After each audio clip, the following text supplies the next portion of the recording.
Good afternoon, everybody. Just wanted to stop by real quick. Just did an interview with our local newspaper, the Herald. They're going to do some features on the different candidates seeking your vote and your support for mayor. I was a little bit disappointed in the interview. They asked questions that I think all candidates will probably be on board with, some of the same things that would probably be in place regardless of who becomes the mayor. I was looking for some of the questions that would really separate us as to who could do a better job of representing the people here in Rock Hill. They're still not wanting to talk about the financial situation here in Rock Hill. They're still not wanting to talk about the debt situation here in Rock Hill. And they're certainly not talking about some of our prevalent crime elements that's plaguing the city in certain areas. Those are the tough questions. They're certainly not talking about the employment situation here with the city of Rock Hill.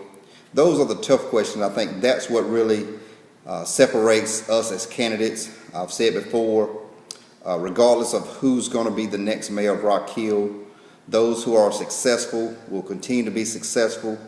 The difference is, what are we going to do with the population here in Rock Hill that seems to be struggling?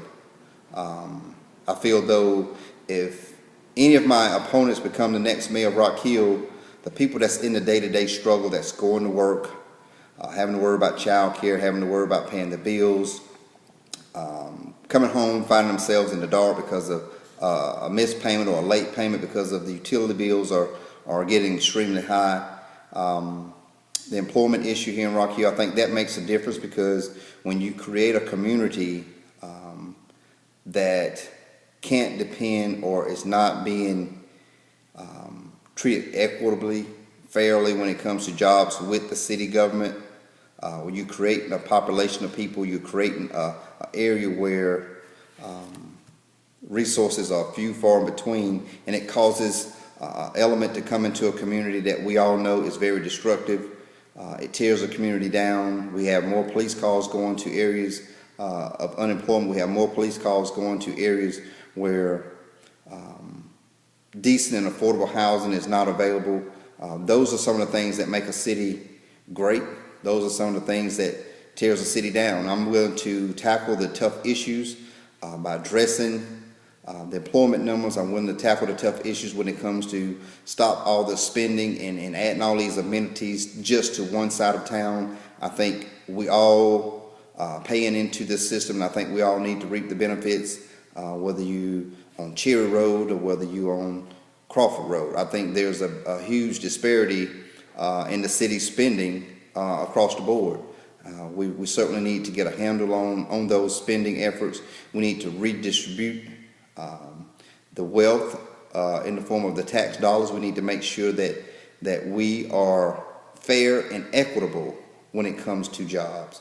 No one's looking for a handout job. No one's looking to pass out a handout job. But I do think those who want to work here in the city of Rock Hill should be given the opportunity, provided they qualify for a job, they can maintain a job and perform at a high level. Certainly, we want to be the campaign, we want to be the voice, we want to be your choice.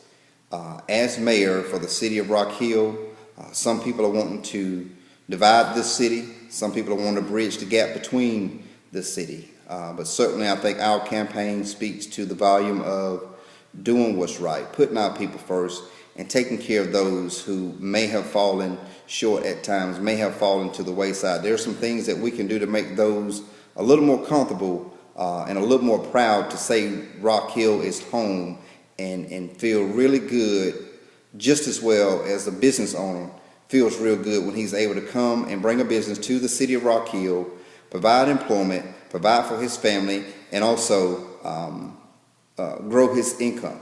You know, it takes money to live here. It takes money to run our city government. No one's saying we can't spend any money. We're just saying we need to take a look at our efforts throughout the entire city of Rock Hill and making sure we're spending your tax dollars in the most efficient manner that you can ever imagine, to make sure we are doing all the right things, taking the necessary steps to make Rock Hill very proud to be what it is. We have some great success stories here in Rock Hill, and we also have some tragic stories here in Rock Hill. We hear them every single day, and some of it is not due to city governing. Some is due to personal choices. There's nothing we can do about people's personal choices, but we should have some measures in place that makes it easier for people to make the choice between paying their rent, their mortgage, versus paying utilities and prescription drugs. I think we all know all too many times when a family comes home with small children and they hit the light switch and there's no lights, we know what that does to the mentality of our young men and women growing up in homes who are utilities are being disconnected. Rock Hill disconnected over 5,000 homes or businesses last year alone in utilities. That's up 25%. And that number only is expected to grow if we're not able to stabilize and get a handle on our utility rates. Rock Hill's certainly been somewhat a regional provider of utilities. That's water, sewer, and electric here in the area for a while. And certainly there's some profit there. But I think anytime a city makes $17 million profit in just 1 year, and you're turning off 5,000 utilities on an annual basis, and that number seems to be growing, I think that says something about our financial structure.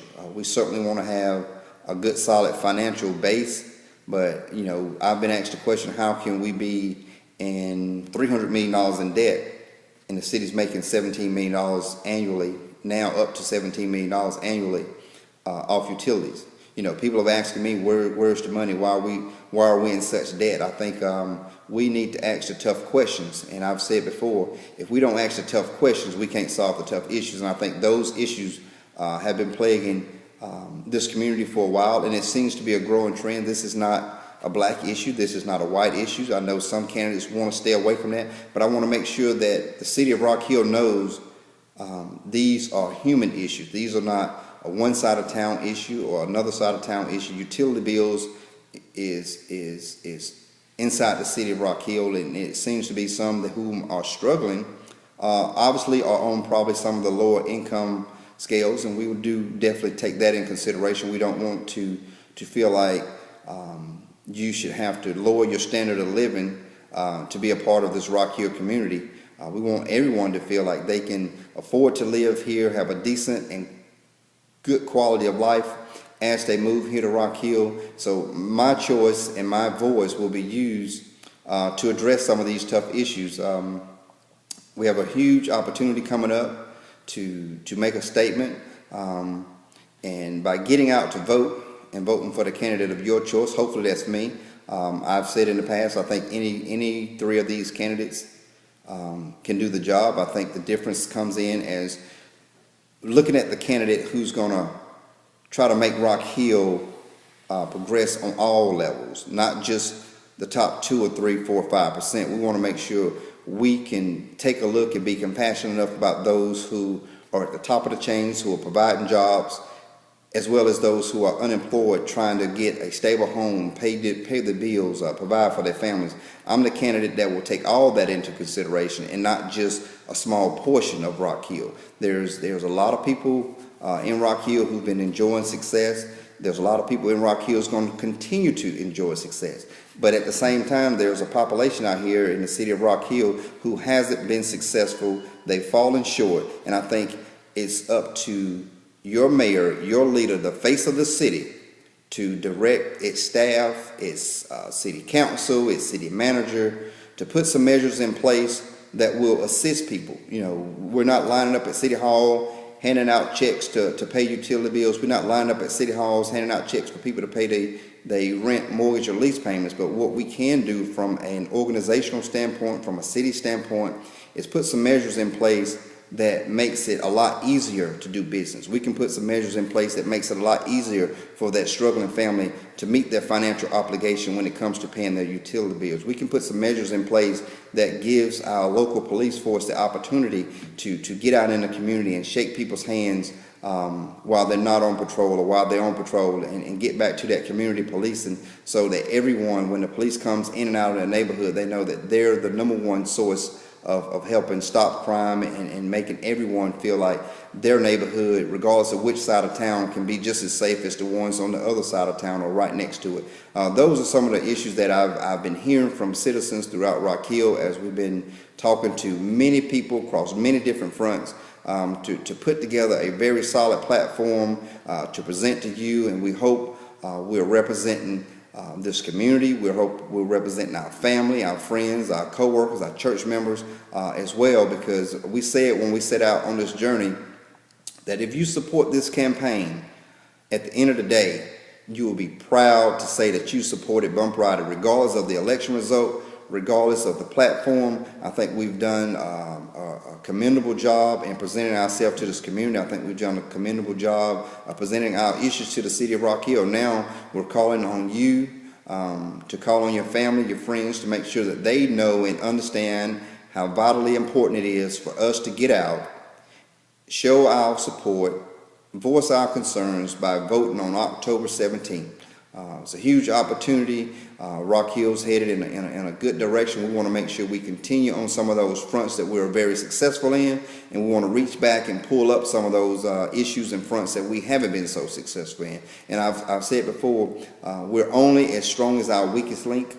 We're just like a sports team, and you know, if the secondary can't stop the other team from throwing the touchdown pass, they're going to score a touchdown on us every time. And I think some of our neighborhoods are falling short, and I think we can do a better job as a city. I think we can do a better job as a city administration, and we certainly can put some things in place that make those weak links a lot stronger. And as those weak links become stronger, Rock Hill gets stronger, this community gets stronger, and we're going to have a total community, not a separated or segregated community here in Rock Hill. So I'm doing some videos and posting out. This is my plea. This is my plea to everyone that's inside the city of Rock Hill. Even if you don't live in the city of Rock Hill, pick up that phone, call someone, send a text message, send a voicemail, letting them know that Bump Roddey is the true candidate for change and making sure some things get done that have not been done over the last 10, 15, maybe even 20 years. Some of the same issues that are on the table today were on the table 10 years ago. And they're going to be on the table again another 10 years if you don't get out and select William Bump Roddey October 17th as Rock Hill's next mayor. I hope you enjoyed this video. We have a lot more to come, and keep promoting, keep voting for William Bump Roddey October 17th, Rock Hill's next mayor.